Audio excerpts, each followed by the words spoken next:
Good morning everyone. I'm Aditya Kerala. Today I'm going to teach math subject of class or grade 8. Today I'm going to teach lesson called simple interest. Simple interest. Simple interest भनेको के हो? साधारण ब्याज भनिन्छ है।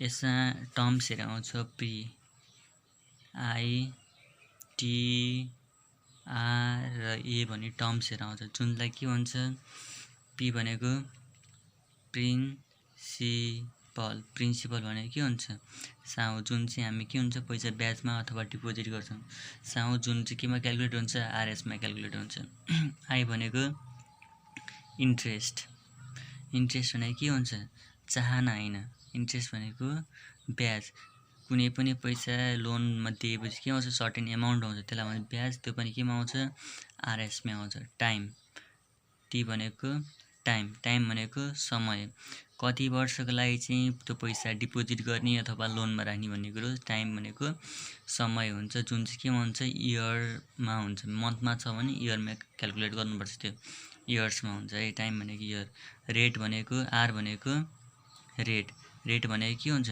दर पैसा चाहिँ कति पर्सेन्टको दरमा ब्याजमा दिने भन्ने कुरो बुझ्नुहुन्छ जुनमा के हुन्छ दर रेटलाई पर्सेन्टले दिनुपर्छ र ए भनेको एमाउन्टलाई के भनिन्छ एमाउन्ट भनेको मिश्र धन भन्छ मिश्र धन केमा हुन्छ त एमाउन्ट भनेको प्रिन्सिपल र इन्ट्रेस्टको समलाई चाहिँ साउ र ब्याजको टोटल एमाउन्ट पैसालाई चाहिँ के हुन्छ एमाउन्ट भन्छ जुन चाहिँ केमा हुन्छ आरएस मा हुन्छ अब हामीलाई चाहिने फर्मुलाहरु भनेको के हुन्छ पी प्रिन्सिपल इन्ट्रेस्टबाट सुरु गरौँ इन्ट्रेस्ट भनेको के हुन्छ ब्याज भने साधारण ब्याज भनेको principal time P into T into R by 100 हुन्छ है अब यहीबाट हामीले क्याल्कुलेट गर्न सक्छौं प्रिन्सिपल चाहियो भने के हुन्छ यो क्रस मल्टिप्लाई गर्दाखेरि प्रिन्सिपल चाहियो भने आई इन्टु 100 डिभाइडेड बाई केले डिभाइड गर्छ टी इन्टु आर यो प्रिन्सिपलको फर्मुला हो त्यसैगरी टाइम चाहियो भने आई इन्टु 100 बाई के हुन्छ पी इन्टु आर यो टाइमको भयो अर्को त्यसै रेट चाहियो भने के हुन्छ त I into 100 by P into T हामी 7 क्लास अथवा 6 क्लास जस्तो यति मात्र फर्मुलाले पुग्दैन हामीलाई अरु पनि एडिसनल फर्मुला चाहिन्छ जुन चाहिँ के हुन्छ देयरफोर अब हामीलाई एमाउन्टको पनि फर्मुला चाहियो एमाउन्ट भने के भनेको मैले है प्रिन्सिपल र इन्ट्रेस्टको समलाई चाहिँ एमाउन्ट भन्छ पी प्लस आई यसलाई चाहिँ के भन्छ एमाउन्ट भन्छ अब एउटा नेक्स्ट फर्मुला छ त्यो फर्मुला चाहिँ के हुन्छ प्रिन्सिपलको गिवन हेरेर हामीले कुनै पनि म्याथको हिसाब सल्भ गर्दाखेरि गिवन हेरेर फर्मुला युज गर्नुपर्छ त्यसको लागि प्रिन्सिपलको एउटा नयाँ फर्मुला छ a into 100 by 100 plus TR यो क्वेसन कस्तो केसमा लगाउने यदि क्वेसनमा if in question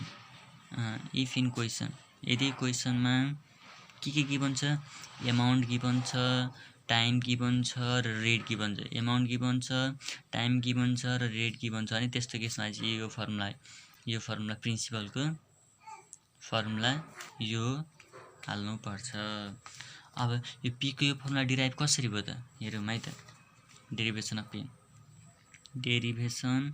of P principal को फर्मुला डिराइभ कसरी भयो अथवा निक्ल्यो कसरी हेरौँ अब एमाउन्ट भनेको के हुन्छ प्रिन्सिपल प्लस इन्ट्रेस्ट सबैलाई थाहा छ और amount equals to principal as it is principal छोड्दियो अब इन्ट्रेस्ट भनेको के हो पीटीआर बाई 100 पीटीआर बाई 100 हुन्छ यो और एमाउन्ट इक्वल्स टु पी भनेर पी बाई 1 भन्ने सेम हो अब यसको एल्सियम लिँदा के आउँछ तल 100 को 100 बस्छ 100 ले प्रिन्सिपललाई मल्टिप्लाई गर्छ 100 into P plus PTR as it is हुन्छ हो कि हैन अब यसमा माथि पी कमन छ भने पी कमन लियो भने के हुन्छ यहाँ 100 प्लस टीआर बाई 100 हुन्छ किनभने पी इन्टु टीआर गर्दा पीटीआर हुन्छ बाई 100 और अब A equals to P 100 plus T R मैले एज इट इज सार्दै हुन्छ है।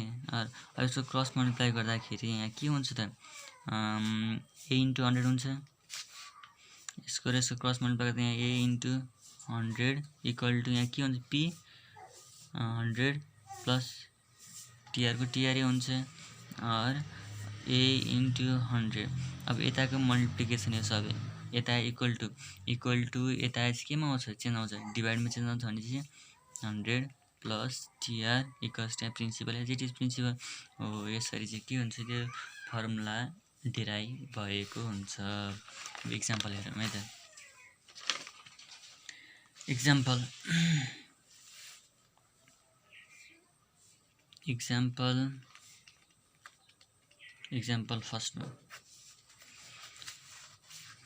फर्स्टमा find the simple interest of RS. कतिको सिम्पल इन्ट्रेस्ट आई निकाल्ने अफ आरएस 7500 कति वर्षको लागि फर 5 इयर्स एट रेट कति त at the rate of 4% per annum at the rate of 4% per annum. Simple interest पनि निकाल्नु। अर्को पनि एउटा टेल क्वेसन छ also find the amount. A को पनि भ्यालु निकाल भनेको छ है। एमाउन्ट निकाल भनेको छ। यसमा फाइन्ड के निकाल्ने त सिम्पल इन्ट्रेस्ट आई को भ्यालु निकाल भनेको छ। जसमा चाहिँ के हुन्छ अफ आरएस यो गिभन 7500 भनेको प्रिन्सिपल हो है फर 5 इयर्स लाग्ने बित्तिकै के बुझ्नु पर्छ टाइम हो। At the rate of percent लाग्ने बित्तिकै के हुन्छ रेट भन्ने कुरो बुझ। पर एनम भनेको प्रत्येक वर्ष भन्ने कुरो बुझिन्छ। प्रत्येक वर्ष एनम भनेको इयर हो। अल्सो फाइन्ड द एमाउन्ट भनेको छ। अनि solution given principal P equals to R S 7500 जसमा टाइम के छ time T equals to 5 years. अर्को rate R equals to 4% per year अथवा एनम हुन्छ है। यसमा पर इयर अथवा एनम। अब यसमा के छ इन्ट्रेस्ट निकाल भने चाहिँ एउटा इन्ट्रेस्ट आई इक्वल्स टु कति छ इन्ट्रेस्ट अननोन छ वाट। अर्को एमाउन्ट निकाल भने चाहिँ एमाउन्ट पनि के हुन्छ त एमाउन्ट ए पनि अननोन जुन चाहिँ वाट भन्ने कुरो बुझिन्छ। नाउ र गिभन के छ प्रिन्सिपल छ टाइम छ रेट छ भने चाहिँ यहाँ इन्ट्रेस्ट निकाल्न सकिन्छ। Therefore interest I equals to formula के छ पिटिआर बाई 100 छ। प्रिन्सिपल भनेको कति छ आरएस 7500 टाइम भनेको 5 इयर रेट को हामी सिम्पल इन्ट्रेस्टको फर्मुलामा आई को फर्मुलामा डिभाइड बाई 100 कसरी आयो त माथि रेट छ। रेट चाहिँ माथि के छ रेट सधैँ पर्सेन्टमा हुन्छ। पर्सेन्टलाई फ्र्याक्सनमा कन्भर्ट गर्दा डिभाइड बाई 100 जुन हुन्छ त्यो चाहिँ एज अ फर्मुलाको फर्म भएर यहाँ आएको। त्यही भएर यहाँ माथि चाहिँ 4% आफै नेग्लेक्ट हुन्छ है। पर्सेन्ट राख्नै मिल्दैन। दुईटा जिरो क्यान्सल आउट भयो। यहाँ कति आउँछ आरएस 75 × 5 × 4 75 × 5 × 4 गर्दाखेरि क्यालकुलेटरमा क्यालकुलेट गरेर 1500 रुपिज आउँछ। त्यसरी हामीलाई क्वेसन निकाल भने अर्को एमाउन्ट पनि निकाल भनेको छ। त्यो अगेन पछि again amount is equals to principal plus interest. Principal कति छ त आरएस गिभन छ हामीलाई 7500 प्लस आरएस इन्ट्रेस्ट भनेको 1500। 7500 प्लस 1500 गर्दा कति आउँछ आरएस 9000 आउँछ है। लास्टमा कन्क्लुजन लेख्दै hence the required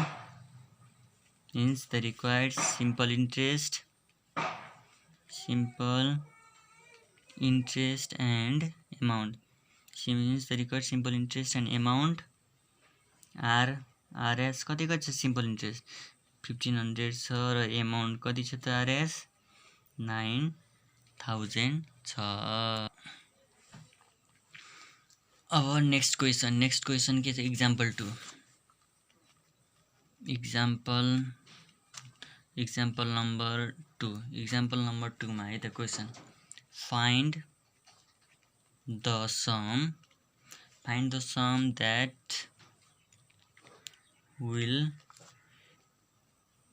that will amounts to RS 7500 in 5 years at the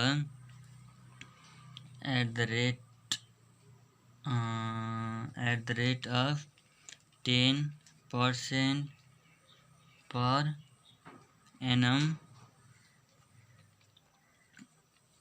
simple interest भनेको छ सोलुसन हियर क्वेसनले फाइन्ड द सम भनेको प्रिन्सिपल निकाल भनेको छ प्रिन्सिपल निकाल भनेको छ that will amounts to RS 7500 amount कति छ त 7500 छ कति वर्षमा चाहिँ त्यति 7500 पुग्ने 5 वर्षमा चाहिँ टाइम दिएको छ 5 वर्षमा कुनै पनि पैसाको चाहिँ एमाउन्ट कति हुन्छ त 7500 रुपैयाँ हुन्छ भनेको छ कति पर्सेन्टको रेट छ 10 कति पर्सेन्ट रेट 10% को छ भने चाहिँ हियर के छ given amount A equals to RS 7500 छ कति वर्ष पछि त्यति 7500 हुन्छ T time T equals to 5 years पछि चाहिँ 7500 पुग्छ भनेको छ है रेट कति छ R equals to 10% छ अब निकाल भनेको छ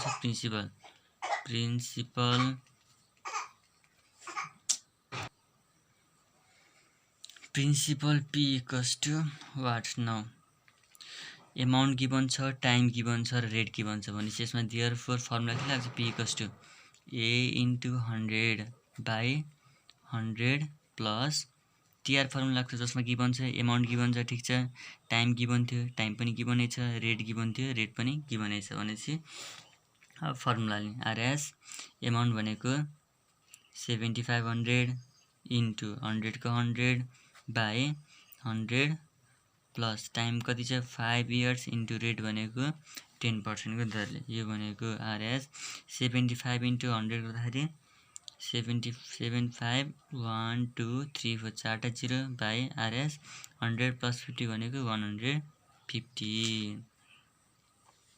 यसमा के आउँछ त यसमा सरी यसमा RS हुँदैन यसमा 0 0 क्यान्सल आउट भयो भनेपछि RS कति आउँछ त यो काट्दाखेरि RS 5000 रुपैयाँ आउँछ भनेपछि यो काट्यो भनेपछि RS 5000 रुपैयाँ is the principal hence the sum deposited is RS कति डिपोजिट गरेको थियो 5000 को चाहिँ पैसा 5000 पैसालाई 5 वर्ष 5000 पैसालाई 5 वर्षसम्म डिपोजिट गर्दा कति पर्सेन्ट दरले 10% दरले डिपोजिट गर्दाखेरि चाहिँ आउँदो रहेछ कति त 7500 रुपैयाँ चाहिँ के हुन्छ आउँदो रहेछ है यहीबाट मैले अब इन्ट्रेस्ट पनि निकाल्नु पर्यो भने के हुन्छ अब एमाउन्ट छ माइनस प्रिन्सिपल गर्दा इन्ट्रेस्ट पनि निकाल्न सकिन्छ जुनमा क्वेसनमा सोधे हैन मैले सल्भ गरिन अब अर्को क्वेसन छ next question example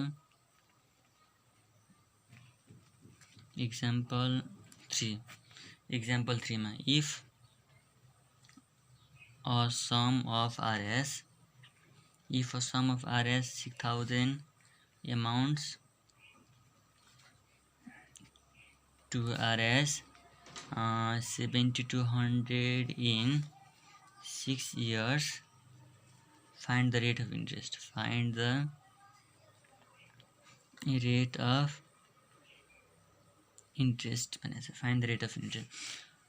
if a sum of RS if a sum of RS are 60,000 or 6,000 if a sum of RS sum of RS 6,000 को sum of RS छ भने चाहिँ कति हुन्छ प्रिन्सिपल चाहिँ amounts to RS भने चाहिँ amount given छ in time भनेको 6 years if a sum of RS 6,000 amounts to RS भने चाहिँ यो छ प्रिन्सिपल sum of भने चाहिँ प्रिन्सिपल amounts to भने चाहिँ यो amount भयो in years भने चाहिँ यो के छ त in 6 years भने चाहिँ यो टाइम छ फाइन्ड द इन्ट्रेस्ट भनेको आर को भ्यालु निकाल भनेको छ। अघि सोलुसन लेख गिभन के छ गिभन नेक्स्ट पेज पल्टाएँ गिभन थियो हामीलाई principal P equals to RS 6000 principal छ एमाउन्ट गिभन छ amount A equals to RS 7200 given छ amount time T equals to 6 years हामीलाई निकाल भनेको छ rate of interest rate of interest R को भ्यालु निकाल्नु हुन्छ आर इक्वल्स टु वाट। अब रेट निकाल्ने त एउटा मात्रै फर्मुला छ R equals to I into 100 by P into T. अब हाम्रो त्यहाँ आई त गिभन छैन यहाँबाट इन्ट्रेस्ट निकाल्नु पनि छ 100 त 100 भएको प्रिन्सिपल पनि गिभन छ र टाइम पनि गिभन छ। अब आई निकाल्ने फर्मुला के हो अब प्रिन्सिपल छ एमाउन्ट छ टाइम छ भनेपछि अब एमाउन्ट भनेको के हुन्छ त P प्लस आई हो। अब भनेपछि ए अब इक्वल टु उताको P इक्वल टु यता हुँदा के आउँछ प्लस P माइनस P माथि आउँछ इक्वल्स टु आई को आई भनेपछि अब एमाउन्ट माइनस प्रिन्सिपल एमाउन्ट पनि गिभन छ प्रिन्सिपल पनि गिभन छ भनेपछि त्यो दुईटालाई घटाउँदा के निक्लिँदो रहेछ इन्ट्रेस्ट निक्लिन्छ। Now interest I equals to amount minus principal घटाउँदाखेरि निक्लिन्छ इन्ट्रेस्ट निक्लिन्छ।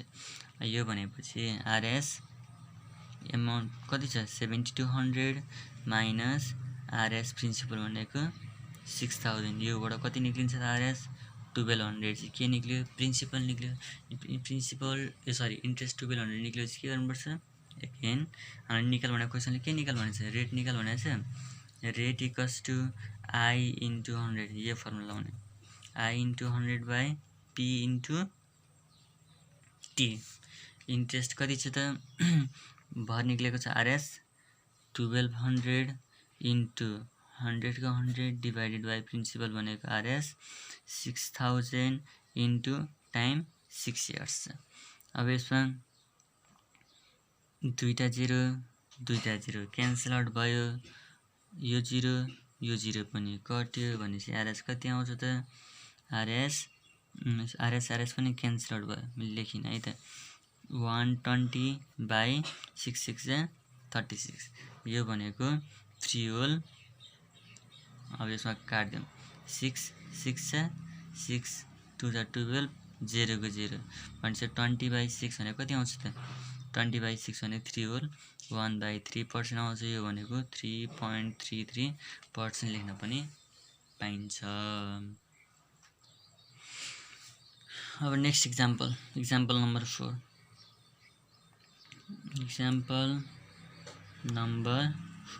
फोर्थ नम्बरको एक्जाम्पलमा यो क्वेसन है इन वाट टाइम कति समय पछि चाहिँ will the sum of money double itself at the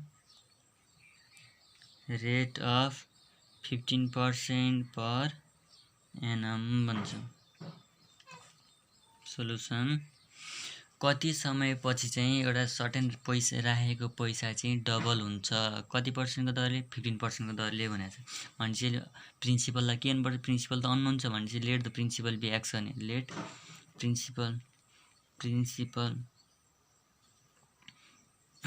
principal equals to RS principal X suppose गरौँ है प्रिन्सिपल एक्स सपोज गऱ्यो भने अब के हुन्छ सम अफ मनी डबल्स हुनेछ डबल्स भने चाहिँ के हुन्छ यो एमाउन्ट हुन्छ amount equals to RS principal x भने डबल भनेपछि के हुन्छ एमाउन्ट 2x हुन्छ। अब इन्ट्रेस्ट त छैन हामीलाई गिभन छ कति छ रेट गिभन छ rate R equals to 15% given छ। अब हामीलाई टाइम क्याल्कुलेट गर्नु पर्यो भने के हुन्छ त्यहाँ यसमा दुईटा मेथडले सल्भ गर्न सकिन्छ। टाइम क्याल्कुलेट गर्नु पर्यो भने के हुन्छ I into 100 by P into R यो फर्मुला हालेर गर्न पनि सकिन्छ अथवा यसको लागि पहिला इन्ट्रेस्ट निकाल्नु पर्ने छ त्यो नगरिकन नत्र P equals to A into 100/100 plus TR. यो दुवै फर्मुला हालेर सल्भ गर्न सकिन्छ। मैले चाहिँ पहिला यस्तो मेथडले गरिदिन्छु है त। यसको लागि के चाहियो हामीलाई? Interest I equals to interest भनेको एमाउन्ट माइनस प्रिन्सिपल अघि नै गरिसकेको छ। एमाउन्ट भनेको 2x माइनस एक्स, अगाडि मैले आरएच लेखेँ, इक्वल्स टु आरएच कति हुन्छ 2x माइनस एक्स गर्दाखेरि एक्स आयो। यहाँबाट इन्ट्रेस्ट निक्ल्यो। यहाँबाट इन्ट्रेस्ट निक्लेपछि अब निकाल्नु पर्ने छ के त हामीलाई? इन्ट्रेस्ट निक्लेपछि हामीलाई निकाल्नु पर्ने छ टाइम। अब टाइम निकाल्नु पर्यो भने now time equals to formula I into 100/p into R. यो फर्मुला छ। इन्ट्रेस्ट भनेको RH x into 100 by principal भनेको नि कति आरएच एक्स इन्टु रेट कति छ 15% रेट थियो। अब आरएच कट्यो, एक्स कट्यो भनेपछि अब 100/15 गर्दा कति आउँछ? 100/15 गर्दाखेरि आउँछ कति? अब यसलाई 6/2/3 इयर्स पनि लेख्न सकिन्छ अथवा 6.67 इयर्स पनि यसरी पनि लेख्न सकिन्छ। अब अल्टरनेटिभ मेथड, एनदर मेथड। अब अर्को मेथड के छ? एनदर मेथड अर्को मेथड छ गिभन त्यही यो principal equals to RH x, amount equals to RH 2x। अर्को रेट गिभन थियो। रेट कति छ त 15% थियो। अर्को के थियो त हामीलाई टाइम निकाल्नु भने टी इक्वल्स टु वाट गरे हुन्थ्यो। नाउ अब फर्मुला हेरेँ मैले। प्रिन्सिपल एमाउन्ट रेटको फर्मुला के थियो? Formula P equals to A into 100/100 plus TR. Principal भनेको एक्स इक्वल्स टु एमाउन्ट भनेको कति छ 2x इन्टु 100/100